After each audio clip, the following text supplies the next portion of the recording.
Welcome to the 2019 Meet the Candidates Night hosted by the Rush-Henrietta District Parent Advisory Council. We're also known as DPAC. On behalf of DPAC, thank you for coming and for agreeing to participate in our event tonight. My name's Rhonda Delaney. I am the DPAC chair, and this is Laura Borate, and she is the second vice chair, and she's going to be our timer tonight. Please note that the Candidates Night is recorded and it will be posted on the district website.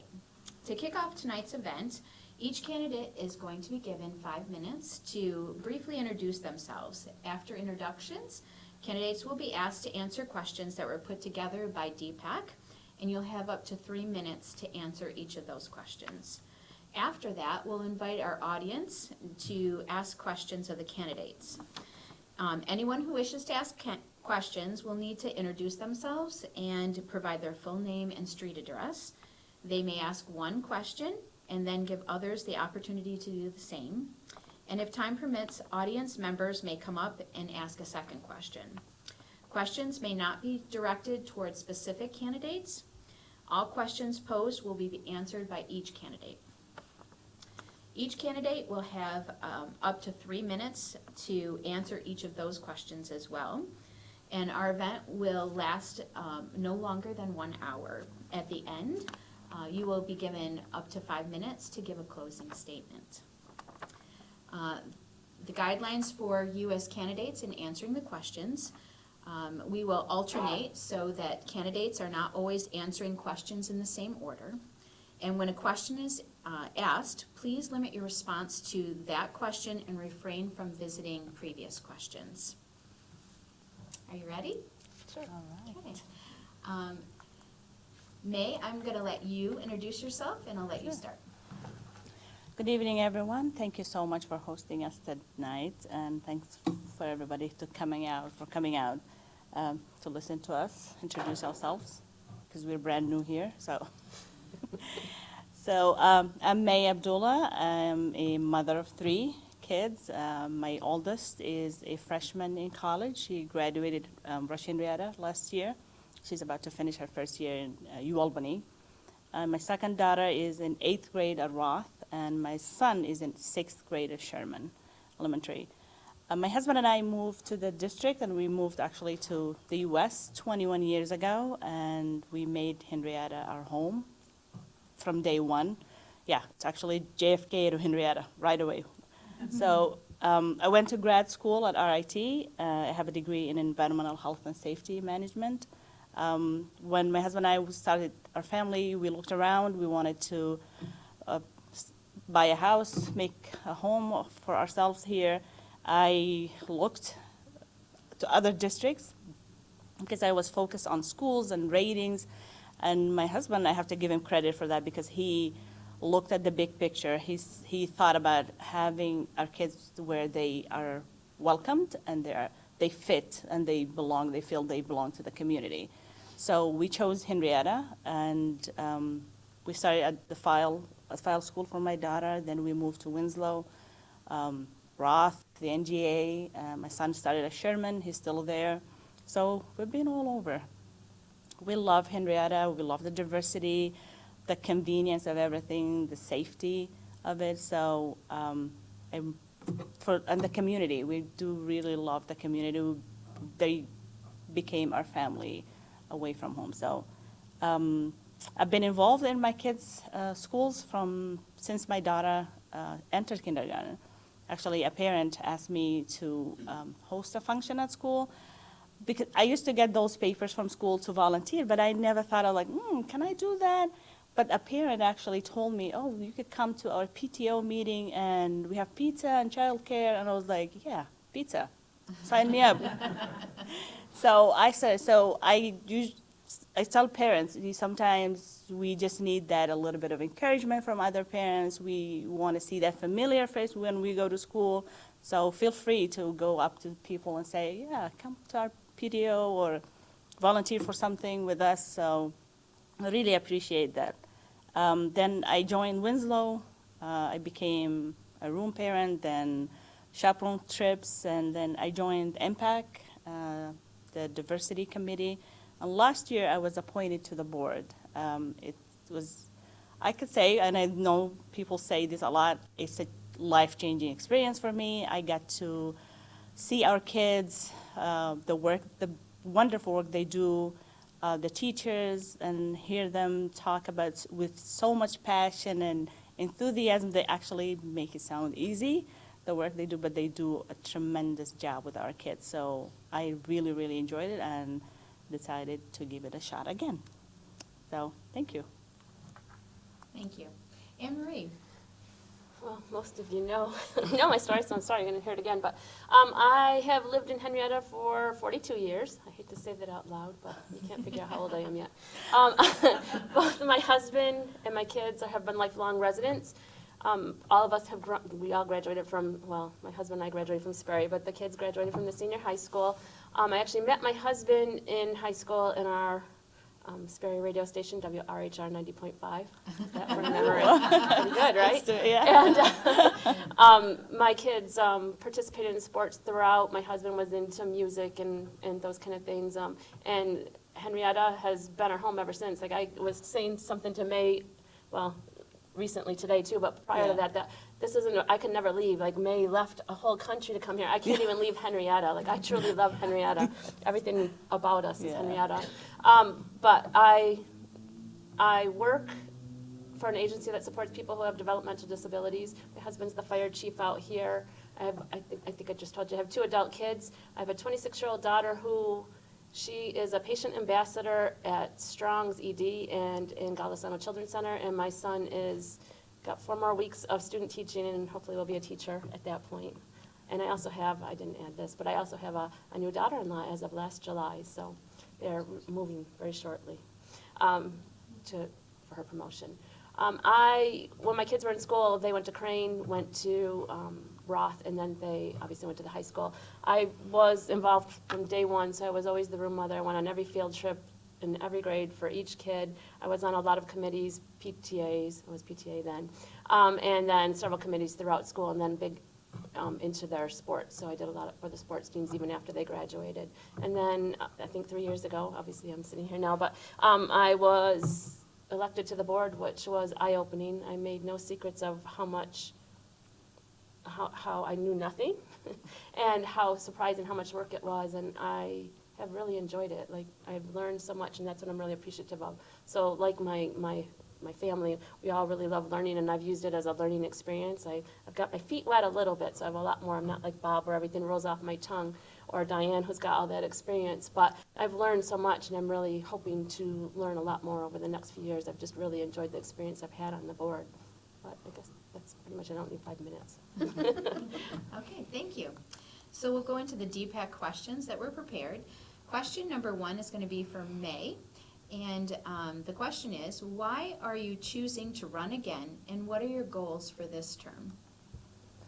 I chose to run again because I think the first year was for me to learn about the district, and I think I just got it started. I think there's a lot more to do.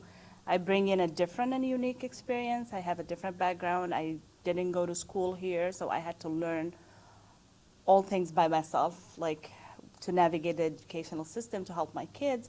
So I've been using that, my lived experience, to help other parents who come from the same background.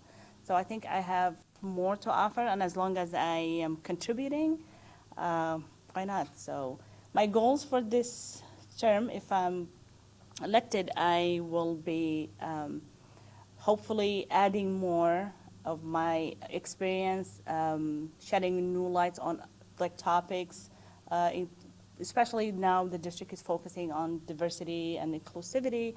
I have a son with special needs, and I'm hoping to be able to, I've been an advocate for him, and I'm hoping to be advocate for other kids as well. So, Anne Marie, I'll reread the question for you. Why are you choosing to run again, and what are your goals for this term? Well, I thought about it really hard, and then Jennifer said I had to. Only teasing. No, I really thought about it. I really have enjoyed it. Like I said, the first year was overwhelming. There was so much to learn, but I really, really loved learning. I really loved the ability to get out into the schools and get to meet people. And I agree with May that it's incredible what our staff here does, not just the teachers, but everyone. I mean, it just blows me away every time we're in those schools.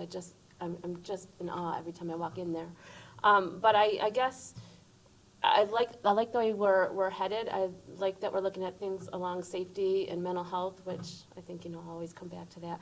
So I really like the way we're headed, and I also like that we have 7 different perspectives on the board right now, and I really love that we all bring something different. We all have completely different experiences, but yet we are able to work together so well. So I'd really like to continue with that. Number 2, and we're going to start with Anne Marie this time. Yay. What do you feel has been your biggest accomplishment from this past term? Well, I'm sitting here, so that's good, right? So I've made it this far. Yeah.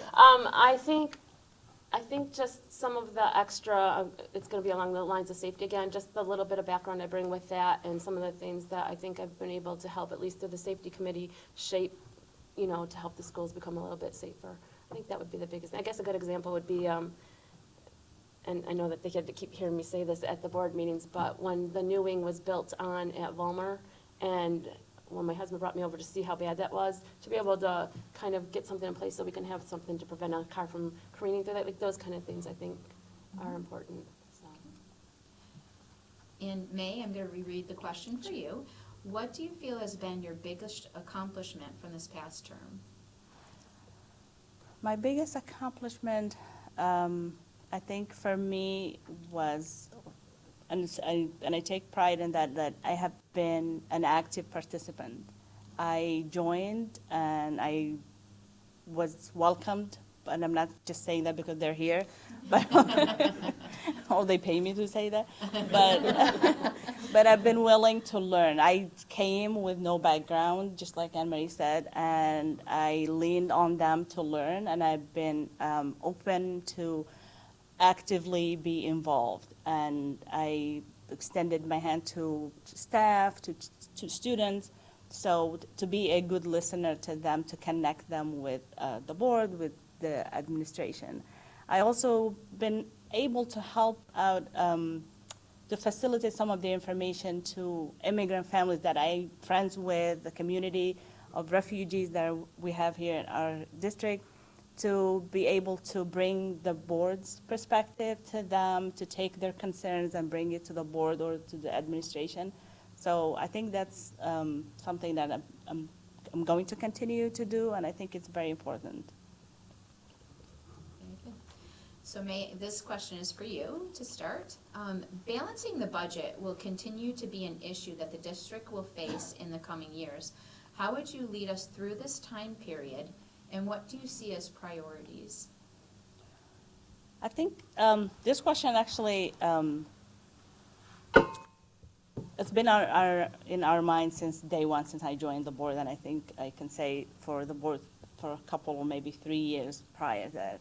What is comforting to me to know that we are in good hands. We have a team led by the superintendent with Andy's experience and expertise.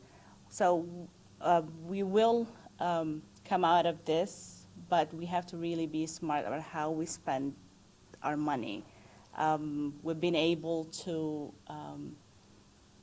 keep what we take really pride in, which is our small classrooms, the wonderful staff we have, which that's very important for our kids, because our goal is to have the best education for our kids, and these are the things that support that goal or takes us to accomplish that goal. So being able to look at the budget and see how we can trim a little bit without affecting the quality of education we have, without affecting our staff, because they're human beings. We need them, but they also need this job. And I think people get a little bit of, desensitized when they hear a budget, because every year we do approve it, we get it approved, and we do adopt it. But I think we really, really need to look hard this year and maybe next year to see how we can, we started doing this year, actually. We trimmed a little bit of the cost of the unnecessary like expenditure. So we are in good hands. I'm not saying it's not a challenge, but I think lobbying our legislators to actually make sure that, to show them what we're doing and how successful our kids, we've been able to mm, guarantee their success, but we need the budget, we need the money for them to make sure that continues. Anne Marie, question number 3. Balancing the budget will continue to be an issue that the district will face in the coming years. How would you lead us through this time period? And what do you see as priorities? Well, everything May said, I obviously agree with. I think, obviously, lobbying a big part, and I couldn't say enough about, obviously, Andy's incredible, and Bo's now leading, and I think Yeah. I do think it's not gonna go away anytime soon, and I think everyone knows that the budget is not my favorite thing at all, because I think we need all these things, but we don't have enough money. But my priorities, what I would see that we really need to focus on is that mental health aspects, the safety, I don't mean just against like intruders or things like that, but like the building being maintained so that our staff and our students are safe. So I do think we have to unfortunately spend some money towards that for our kids to be able to be successful, to learn. And I guess that's what I would say that we'd have to focus on. But to keep that budget in check is, like May said, being able to cut what we can and maybe divert funds from one area to another where we can. Anne Marie, I'm going to start with you for question number 4. Excluding the budget, what do you see as the biggest challenge for the district in the next 5 years? And how would you like to see it addressed? So besides the budget, so that would be my answer. I think honestly, it's the mental health and wellness of all of our, not only students, but staff and people in the surroundings. We're looking at the news every day, and every day there's something happening. So I think without taking care of that, we're just gonna see continued issues, and things are gonna start to slide downhill. May, excluding the budget, what do you see as the biggest challenge for the district in the next 5 years, and how would you like to see it addressed? The biggest challenge is, I think, is equity. When it comes to our kids' mental health, our special ed kids, the diversity in our staff, and that all comes down to the success of our kids. These are all the things that the kids need to succeed. So I welcome challenges because we learn from them, and actually when you face your challenges, you work on them. And I think this district already started by adopting the priorities. So we are making progress. The diversity steering committee has been hard work. It's actually the equity committee now. So I'm hopeful, and I know it's taking a long time for people. Some people say that it's taking a long time, but it's not easy. Change is not easy, even if it's for the better. But I think approaching it cautiously, so we do it right. We are doing hard work. We are addressing the mental health, the safety concerns, and we are trying to make it to provide our kids with a safe and welcoming environment. And kids flourish when they feel they belong, they are fully attending and welcomed, removing barriers for them to learn and contribute. So that's what I would think. Inclusivity is key for the success. Yeah. Our final DPAC question, and we'll start with you, May. In your role as a board member, how would you continue to support the identified district priorities? By actively getting involved. And I urge all parents, I know we sometimes there's a lot of work going on behind doors. We started with the restorative justice and the circles. I urge parents to actually get more involved, and I think for me, it's a priority to get more parents involved. By me being on the board, I could tell other parents, I didn't go to school here. If I could do it, you can. And it's not just because I want to give back to the community, because I learned so much and I helped my kids. And that's something I think if you want to change, you want to see change, you need to get involved. And I think this is going to be one of my roles or my priority this if I get on the board again, yes. Anne Marie, in your role as board member, how would you continue to support the identified district priorities? I think, again, going back to building more relationships in the schools and the community, finding out what people find are working, aren't working, if there's other concerns we should be looking at or other ideas that maybe we haven't, discussed yet or haven't thought of yet. I guess that's the best way, to building those relationships. Okay. At this point, we will open it up to the audience for questions. If you have a question and you would like to ask it, I'm going to have you come to our microphone up here. Please state your full name and your street address, and you can ask your question. I know.